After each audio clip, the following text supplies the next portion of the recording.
Unit 1 का part 7 हम लोग आज डिस्कस करने जा रहे हैं। तो इसमें आता है लिमिटिंग रीजन। अब लिमिटिंग रीजन क्या है ये समझना बहुत ज़रूरी है और ये बहुत ध्यान से समझिएगा। इसके लिए हम एग्जांपल ले रहे हैं, एग्जांपल के थ्रू समझ में आएगा। फॉर एग्जांपल हमें बनानी है टी, ठीक है। तो टी के लिए हमें क्या चाहिए, मिल्क और चाहिए शुगर, ठीक है। तो हमें अगर पता है हमें कि जो टी की रेसिपी है वो हमें पर पर्सन चाहिए 1 कप मिल्क और 50 gram sugar, 1 cup milk and 50 gram sugar. तो ये जो चाय बनेगी इससे ये बनेगी 1 पर्सन के लिए, फॉर 1 पर्सन, ठीक है। बाय चांस हमें क्या हुआ कि हमें 2 लोगों के लिए चाय बनानी है, लेकिन हमारे पास जो इंग्रेडिएंट है वो क्या है, मिल्क जो है वो 1 कप है और शुगर जो है वो है 100 ग्राम,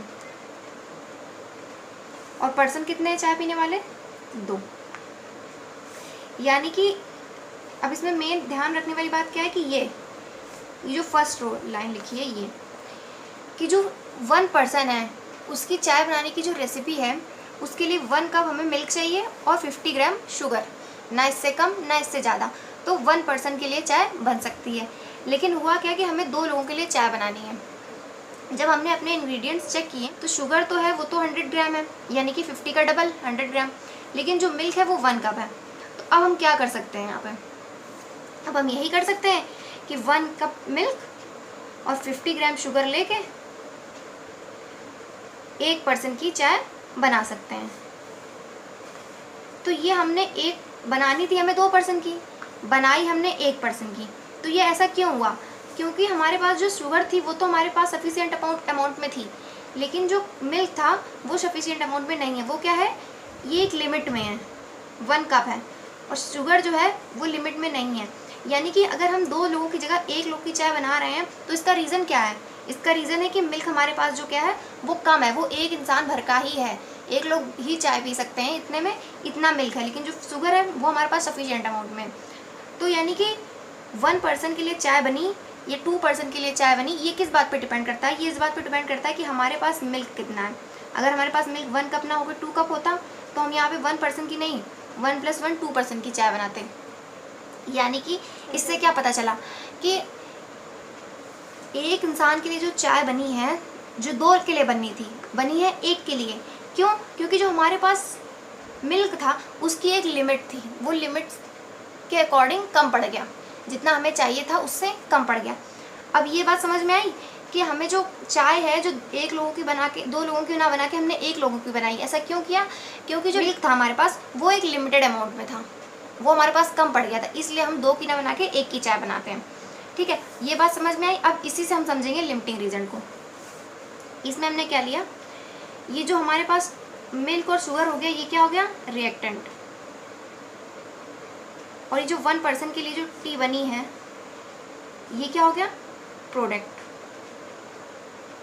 तो इस एग्जांपल से हमें पता चलता है कि जो कोई भी प्रोडक्ट फॉर्मेशन होता है वो इस बात पे डिपेंड करता है कि हमारे पास जो लिमिटिंग रीजेंट है वो कितना है।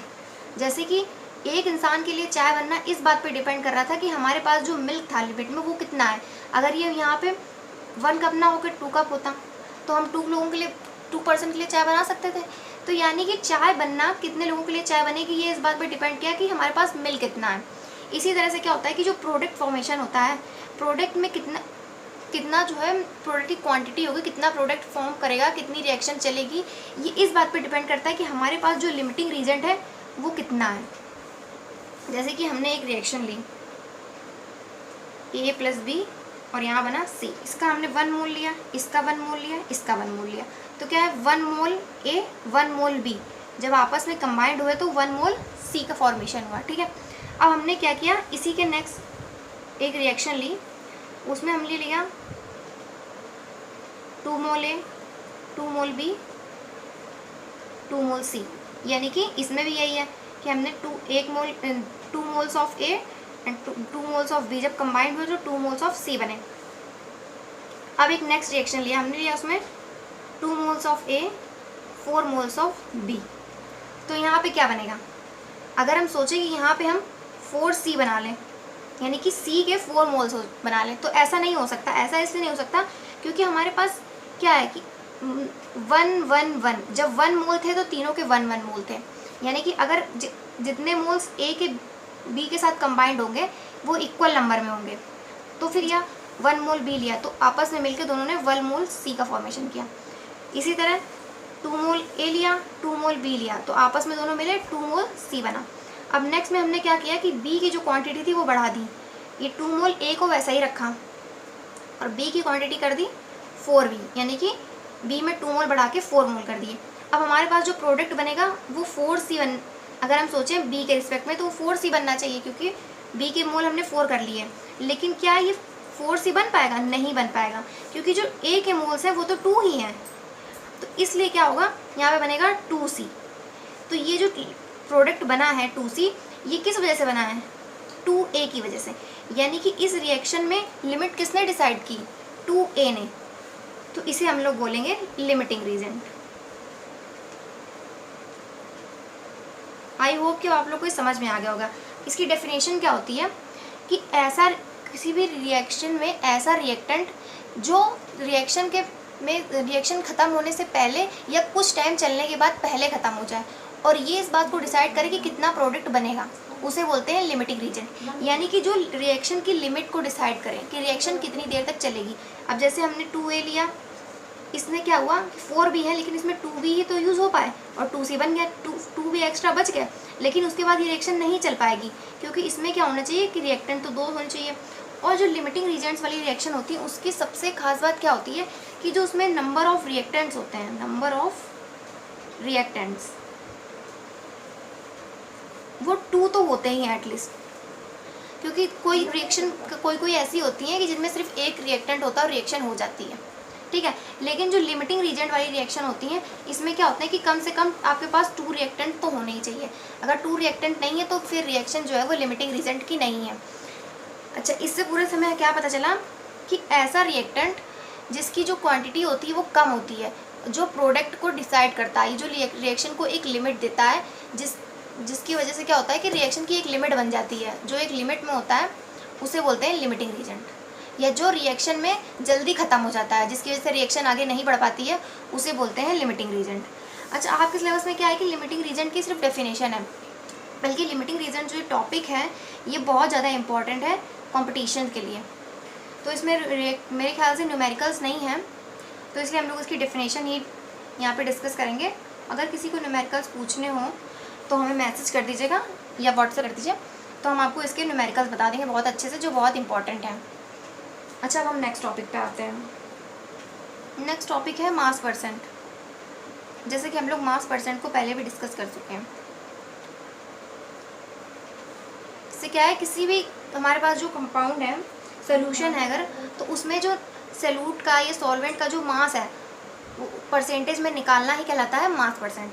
इसका फॉर्मूला क्या होता है हम लोग इसको पहले भी डिस्कस कर चुके हैं एग्जाम्पल के साथ, इसलिए इसको नॉर्मली छोटा सा डिस्कस करेंगे। Mass percent is equal to mass of solute on mass of solution। Percentage निकालना है तो हम 100 से मल्टीप्लाई कर देंगे। ये हम लोग पहले भी डिस्कस कर चुके हैं और इस पर हमने न्यूमेरिकल भी किया था, आप लोग को याद होगा, नहीं तो देख लीजिए, पिछले वीडियो में है। अब नेक्स्ट टॉपिक आता है मोल फ्रैक्शन। मोल फ्रैक्शन क्या है? फॉर एग्जाम्पल हमने एक कंटेनर लिया, ठीक है, इसमें सॉल्यूशन है, इसमें क्या है, क्या क्या होगा सॉल्यूशन में? सोल्यूट होगा प्लस सॉल्वेंट होगा। सॉल्यूशन इन्हीं दो चीज़ों से मिलकर बनता है। जब सोल्यूट और सॉल्वेंट आपस में मिलते हैं तो क्या बनता है? सॉल्यूशन, ठीक है। अब हमने यहाँ पे हम लेट कर रहे हैं कि जो मोल्स ऑफ सोल्यूट हैं वो है स्मॉल n और जो सॉल्वेंट के मोल है वो है कैपिटल N, या N1 N2 भी लेट कर सकते हैं। N1 N2 लेट कर लिया हमने। ये किसके हैं मोल्स? सोल्यूट के, और ये किसके हैं? सॉल्वेंट के, ठीक है। यानी हमारे पास एक सोल्यूशन है, सोल्यूशन में क्या होता है? सोल्यूट और सॉल्वेंट दोनों जब आपस में मिक्स होते हैं तो बनता है सोल्यूशन। इसमें जो सोल्यूट के मोल है वो N1 है और सोल्यूशन के मोल जो है वो N2 है। अब मोल फ्रैक्शन क्या होता है? मोल फ्रैक्शन जो होता है रेशियो होता है। ये रेशियो किस चीज़ का रेशियो होता है? मोल फ्रैक्शन हमें जिसका निकालना है, ठीक है। अगर हमें मोल फ्रैक्शन निकालना है, मोल फ्रैक्शन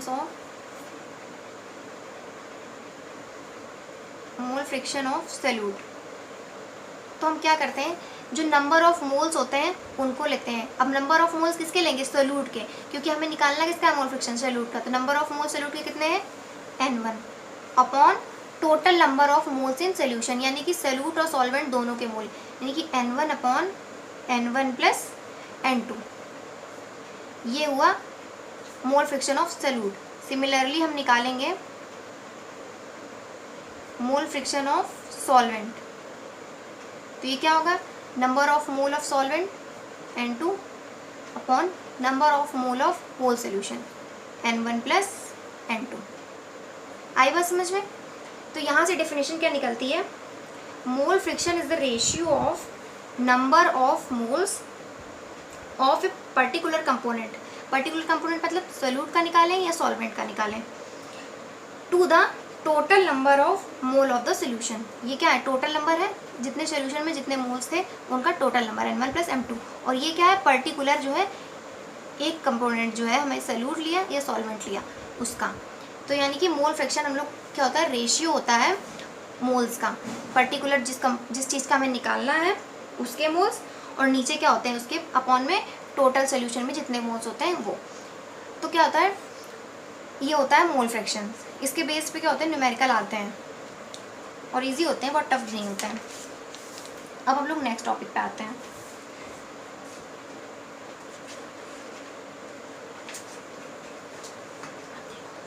नेक्स्ट टॉपिक है हमारा मोलैरिटी। अच्छा, मोलैरिटी जो है बहुत ध्यान से समझिएगा, क्योंकि मोलैरिटी और मोलैलिटी ये दो हैं टॉपिक, और दोनों ही इम्पोर्टेंट है। और एग्जाम में इनसे क्या होते हैं? वेरी शॉर्ट टाइप की या शॉर्ट टाइप के जो आंसर होते हैं उनमें इनके बेस्ड न्यूमेरिकल पूछ लिए जाते हैं। न्यूमेरिकल बहुत टफ नहीं होते, बहुत ईजी होते हैं, बहुत ही ज़्यादा ईजी और बेसिक होते हैं, बट बच्चे मोलैरिटी और मोलैलिटी की वजह से कन्फ्यूज़ हो जाते हैं। तो इस वजह से बहुत इंपॉर्टेंट है, इसको थोड़ा ध्यान से समझिएगा। मोलैरिटी क्या होता है? Molarity is equal to number of moles of solute upon volume of solution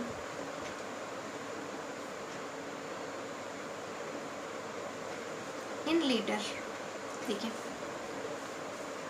ये हमारे पास एक कंटेनर है, ठीक है, इसमें हमारे पास 1 लीटर सोल्यूशन है, ठीक है, यानी कि पूरा सोल्यूशन की क्वांटिटी क्या है? 1 लीटर है। इसमें अब क्या है? कुछ नंबर ऑफ मोल्स है सोल्यूट के, बाई चांस इसमें सोल्यूट हमने लेट किया N, ठीक है। तो मोलैरिटी क्या होगी?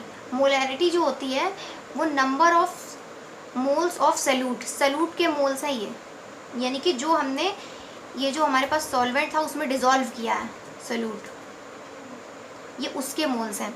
Number of moles of solute upon volume of solution, और ये वॉल्यूम किस में लेंगे हम लोग? लीटर में। यानी कि molarity is defined as the number of moles of solute in 1 litre of solution. अगर हम इसको 1 लीटर लेंगे तो क्या बनेगी? ये एक डिफिनेशन बन जाएगी। Molarity is defined as the number of mole of solute in 1 litre of solution, और ये होता है इसका फॉर्मूला। ये इंपॉर्टेंट है और ये जरूर लर्न कर लीजिएगा आप लोग, ठीक है। अब इसके बेस्ड हम लोग एक न्यूमेरिकल सॉल्व करते हैं तो ये और अच्छे से समझ में आ जाएगा। Find molarity of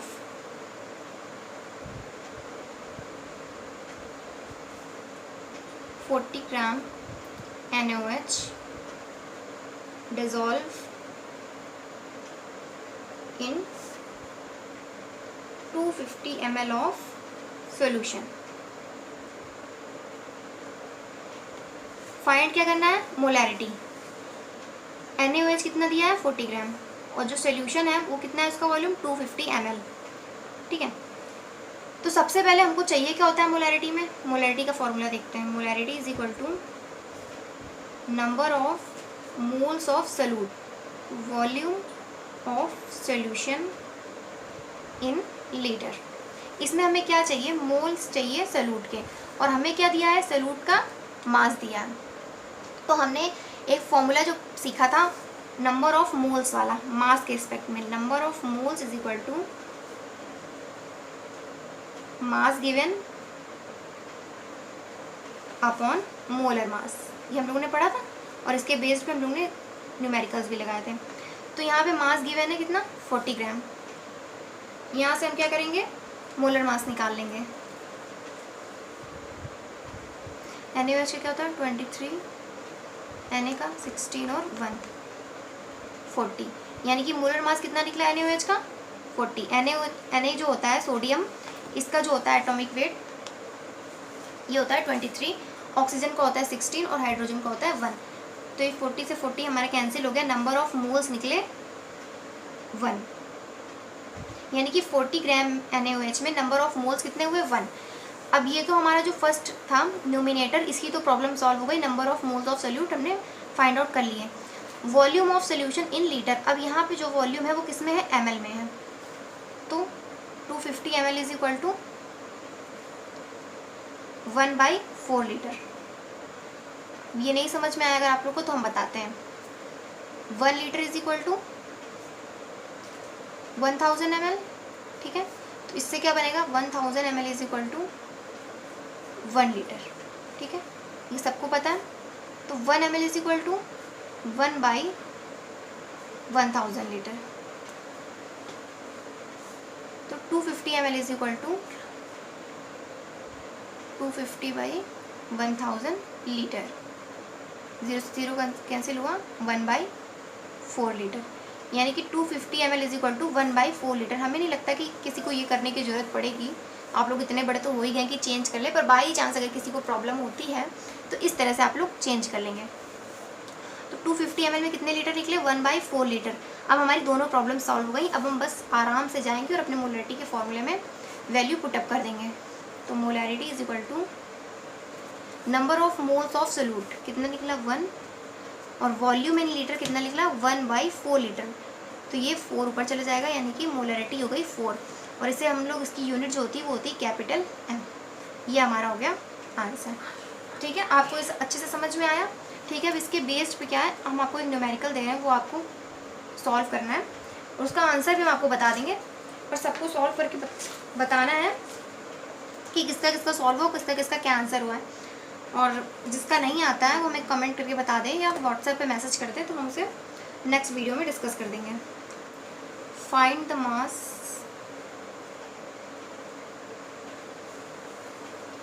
of Na2CO3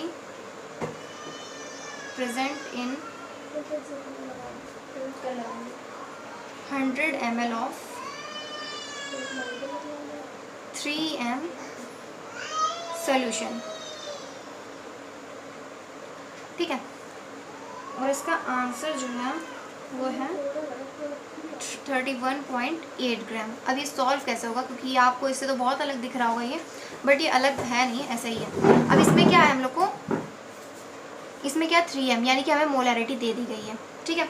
तो हम लिखेंगे मोलरिटी में, इसको यहाँ पे मोलरिटी की यहाँ जहाँ पे दी हुई है यहाँ पे लिख देंगे 3, और दिया क्या है find the mass of Na2CO3, यानी कि मास निकालना है जब हमें, तो हम किसके थ्रू निकाल सकते हैं, अगर हमें Na2CO3 के मोल्स पता चल जाए, ठीक है। तो हम क्या करेंगे, यहाँ पे Na2CO3 के मोल्स जो है वो हम एक्सलेट कर लेंगे, ठीक है, इसी फॉर्मूले में यहाँ पे एक्सलेट कर लेंगे, और जो सोल्यूशन 100 ml है उसको हम चेंज कर लेंगे लीटर में, यानी कि 1000 से डिवाइड कर देंगे और यहाँ पे पुट कर देंगे। उसके बाद हमारे क्या निकलेंगे number of moles of Na2CO3। जब नंबर ऑफ मोल्स निकल आएंगे तो हम ये वाला फॉर्मूला लगाएंगे, सेम यही फॉर्मूले रखने, बस थोड़ा सा काम जो क्या है वो उल्टा हो गया है। यहाँ पे हमने मोलरिटी निकाल दी है और यहाँ पे हमें निकालने हैं मोल्स, उसके बाद निकालना है मास, ठीक है। इस फॉर्मूले से हम मोल्स फाइंड आउट कर लेंगे और फिर जब उसको यहाँ पे पुट करेंगे नंबर ऑफ मोल्स, और यहाँ पे मोलर मास हम अपने फॉर्मूले से निकाल लेंगे Na2CO3 से। Na का हमने बताया आपको 23 होता है एटॉमिक वेट, ठीक है, और मोलर मास पुट कर देंगे तो यहाँ से मास निकल आएगा। अब आप लोग इसे निकालिए और इसका आंसर भी हमने आपको बता दिया। सब लोग हमें बताएंगे कि किसका किसका आंसर निकल आया और किसका नहीं निकला। अगर किसी को कोई प्रॉब्लम होती है तो हम ये आपको नेक्स्ट वीडियो में डिस्कस कर देंगे, ओके। अब आता है हमारा नेक्स्ट टॉपिक जो है मोलैलिटी।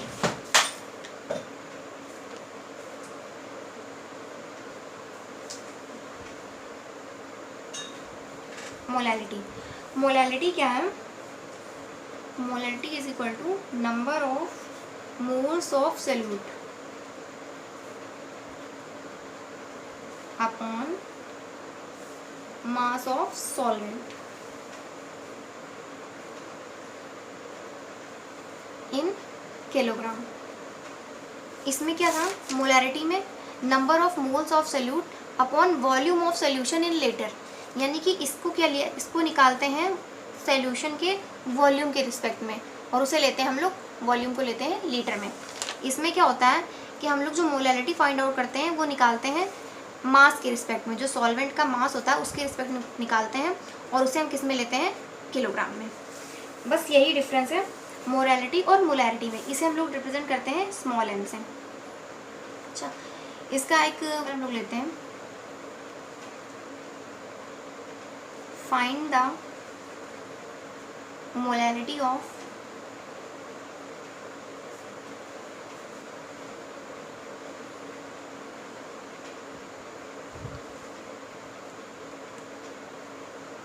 $40 gram of NaOH।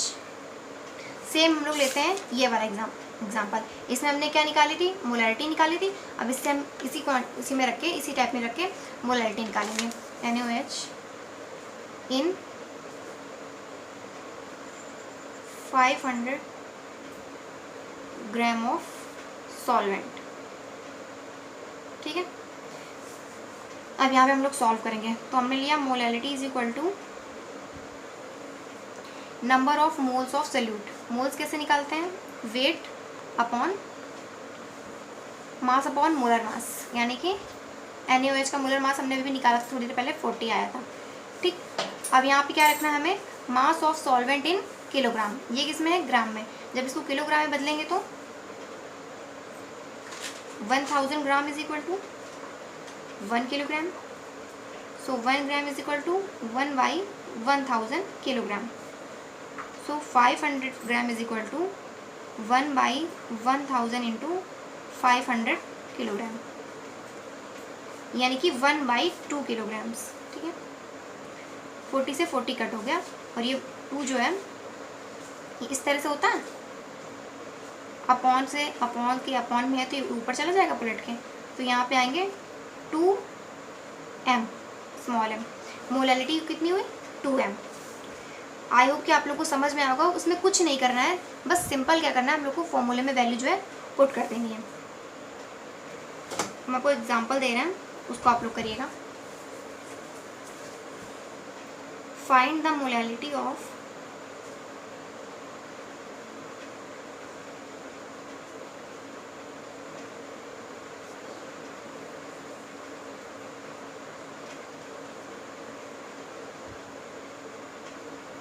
एक मिनट, H2SO4 में तो क्या होता है?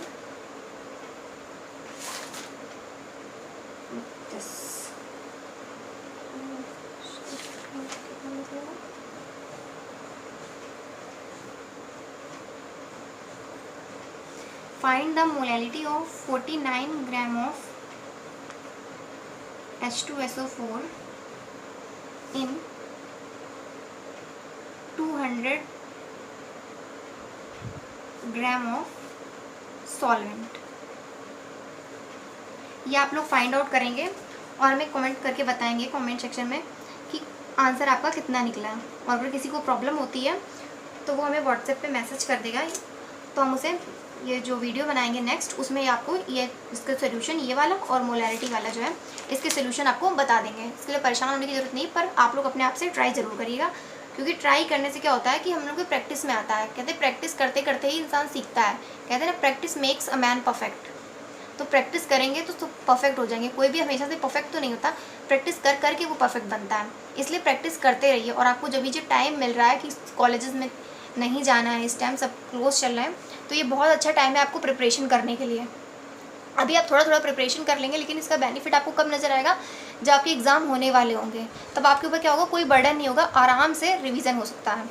और अगर अभी से प्रैक्टिस नहीं करेंगे तो फिर आपको पहले तो उसकी प्रिपरेशन करनी पड़ेगी सारे सिलेबस की, उसके बाद रिवीजन करना पड़ेगा, तो बर्डन बहुत ज़्यादा हो जाएगा। और एक सब्जेक्ट नहीं है आप लोग के पास, आप लोग के पास और भी सब्जेक्ट्स हैं और सब पे ध्यान देना है, क्योंकि सभी इंपॉर्टेंट है अपनी जगह। ठीक है, तो अभी से हम लोग थोड़ी थोड़ी प्रैक्टिस करेंगे तो अच्छे से हो जाएगा। अच्छा, इसके बाद क्या होता है, एक टॉपिक जो है वो बचा है, तो वो हम लोग नेक्स्ट वीडियो में कर देंगे। चाहे तो इसमें भी कर सकते हैं, बट वो काफ़ी अलग है इन सब चीज़ों से, इसलिए उसका एक सेपरेट वीडियो कर दिया है। तो वो हम आपको नेक्स्ट वीडियो में प्रोवाइड कर देंगे। तो ये चैप्टर मेरी तरफ से पूरी तरह से ख़त्म हो जाएगा। इसके बाद हम लोग इसके न्यूमेरिकल्स डिस्कस करेंगे। ठीक है, तो जो भी प्रॉब्लम होगी वो हम PDF के थ्रू या फिर उस वीडियो के थ्रू आपसे डिस्कस करेंगे। तो आपको अगर हमारा वीडियो पसंद आया हो तो प्लीज़ इसे लाइक करें, शेयर करें और हमारे चैनल को सब्सक्राइब करें। Thank you.